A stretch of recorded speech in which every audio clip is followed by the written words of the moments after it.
Hey, real quick before the story starts, if you like lit reading, I've got something new you might enjoy. It's called New Tales Told, original short stories. Same voice, same vibe. Just search for New Tales Told right here in this podcast app.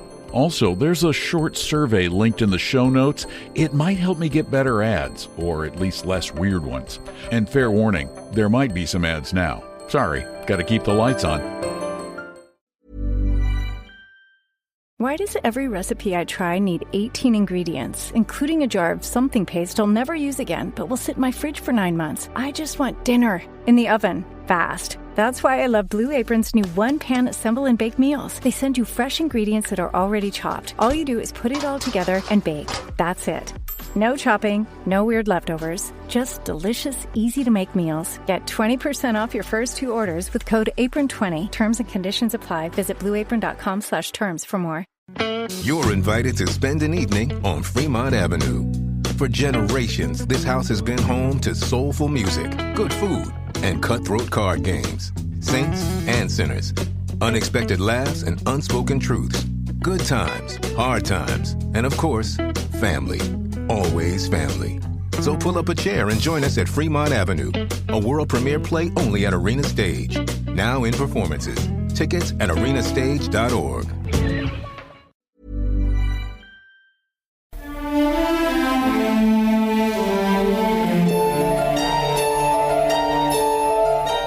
Welcome to Lit Reading.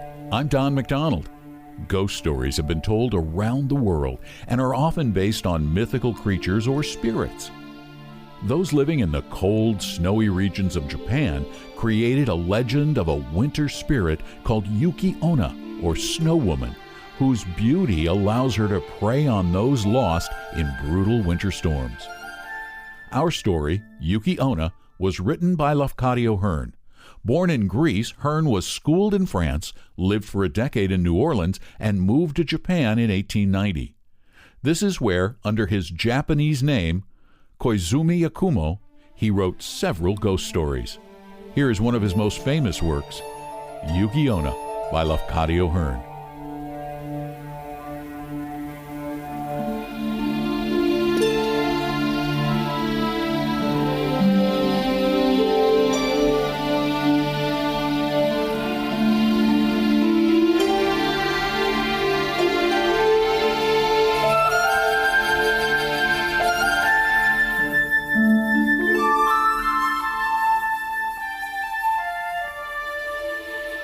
In a village of Musashi Province, there lived 2 woodcutters, Musaku and Minokichi. At the time of which I am speaking, Musaku was an old man, and Minokichi, his apprentice, was a lad of 18 years. Every day they went together to a forest situated about 5 miles from their village. On their way to that forest, there is a wide river to cross, and there is a ferry boat. Several times a bridge was built where the ferry is, but the bridge was each time carried away by a flood. No common bridge can resist the current there when the river rises. Musaku and Minokichi were on their way home one very cold evening when a great snowstorm overtook them. They reached the ferry, and they found that the boatman had gone away, leaving his boat on the other side of the river. It was no day for swimming, and the woodcutters took shelter in the ferryman's hut, thinking themselves lucky to find any shelter at all. There was no brazier in the hut, nor any place in which to make a fire. It was only a 2-mat hut with a single door, but no window. Musaku and Minokichi fastened the door and lay down to rest, with their straw raincoats over them. At first they did not feel very cold, and they thought that the storm would soon be over. The old man almost immediately fell asleep, but the boy, Minokichi, lay awake a long time, listening to the awful wind and the continual slashing of the snow against the door. The river was roaring, and the hut swayed and creaked like a junk at sea. It was a terrible storm, and the air was every moment becoming colder, and Minokichi shivered under his raincoat.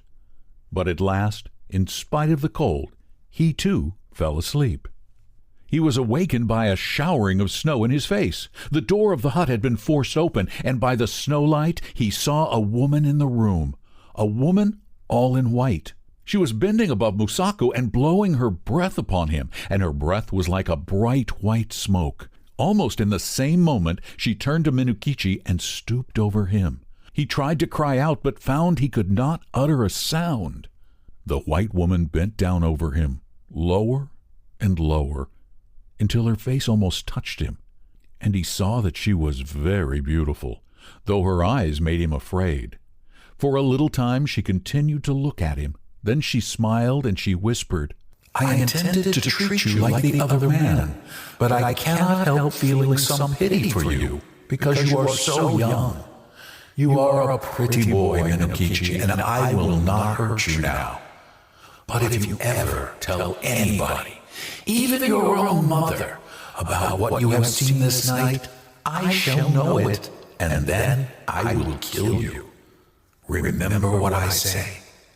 With these words, she turned from him and passed through the doorway. Then he found himself able to move, and he sprang up and looked out, but the woman was nowhere to be seen, and the snow was driving furiously into the hut. Minokichi closed the door and secured it by fixing several billets of wood against it. He wondered if the wind had blown it open. He thought he might have been only dreaming, and might have mistaken the gleam of the snowlight in the doorway for the figure of a white woman, but he could not be sure.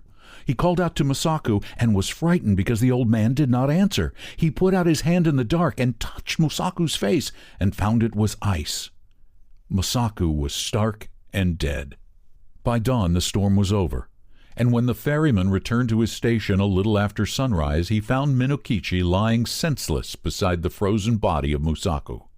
Minokichi was promptly cared for, and soon he came to himself, but he remained a long time ill from the effects of the cold of that terrible night. He had been greatly frightened also by the old man's death, but he said nothing about the vision of the woman in white.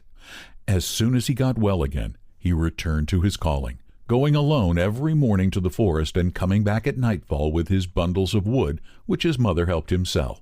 One evening in the winter of the following year, he was on his way home.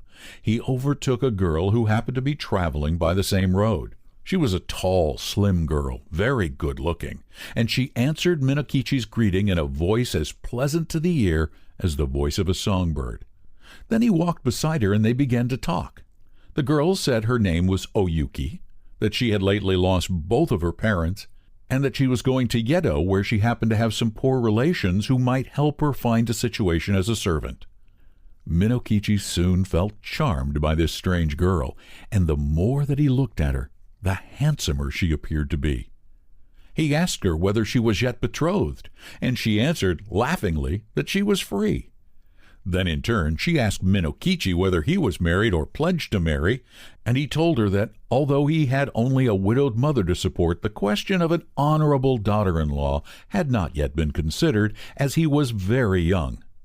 After these confidences they walked on for a long time without speaking, but as the proverb declares, when the wish is there, the eyes can say as much as the mouth.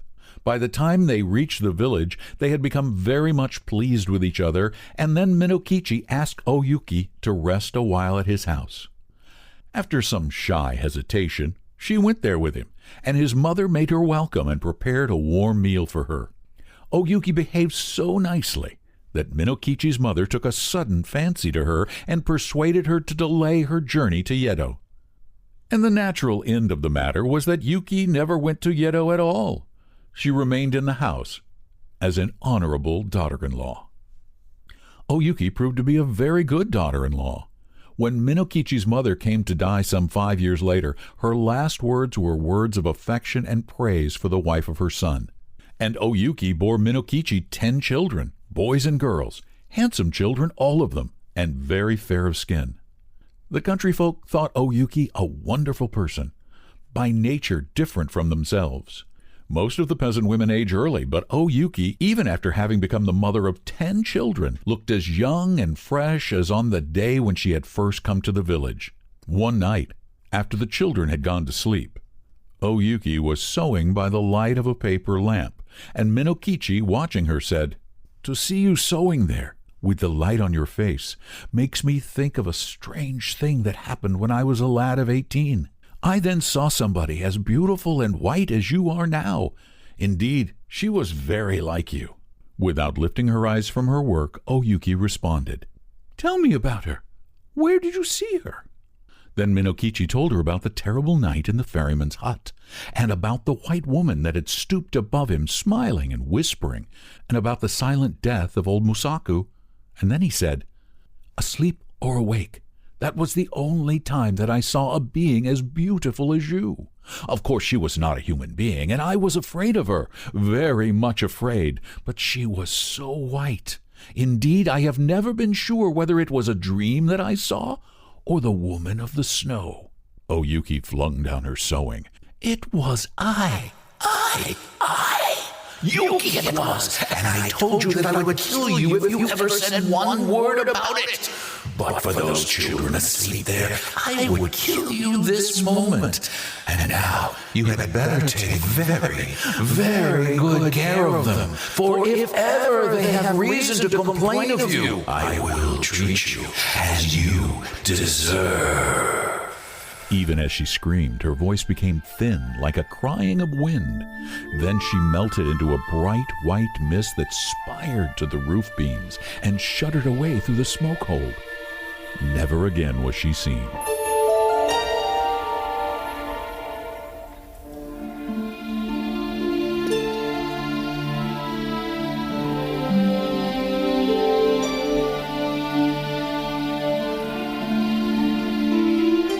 Yuki-Onna was published in 1904, the same year Lafcadio Hearn died of heart failure at age 54. Hearn married a high-born Japanese woman, Kozumi Setsu, and took her family name Kozumi in 1896 when he became a Japanese citizen and began teaching English literature at Tokyo Imperial University. I hope you enjoyed this edition of Lit Reading. If you liked it, please tell a friend, subscribe to the podcast, and if the spirit moves you, write a review. It really helps. Thanks for listening. I'm Don McDonald.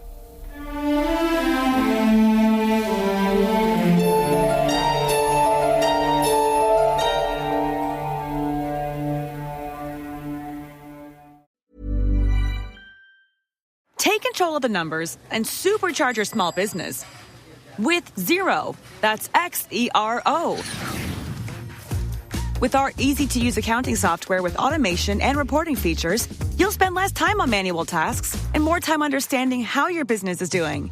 87% of surveyed U.S. customers agree Xero helps improve financial visibility. Search Xero with an X or visit Xero.com/ACAST to start your 30-day free trial. Conditions apply. Life is full of exciting moments. Whether you're buying a new home, opening an account as you welcome a new family member, or planning for retirement, you need a bank that's there when it matters. At Atlantic Union Bank, you'll find helpful people and digital tools to make banking for all of life's moments a little easier. Because you deserve a financial partner who cares as much as you do. Call, visit us online, or drop by a branch to learn more. Atlantic Union Bank. Any way you bank. If your small business has a problem, you could say, "Ugh, just my luck." But you should say, "Like a good neighbor, State Farm is there." And we'll help get you back in business. Like a good neighbor, State Farm is there.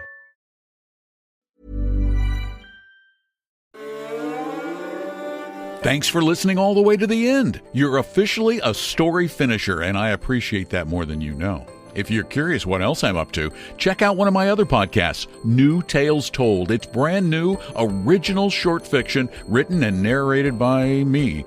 Just search New Tales Told in this app. And if you've got a moment, there's a quick survey listed in the show notes. It really helps more than you think. Thanks again. See you next story.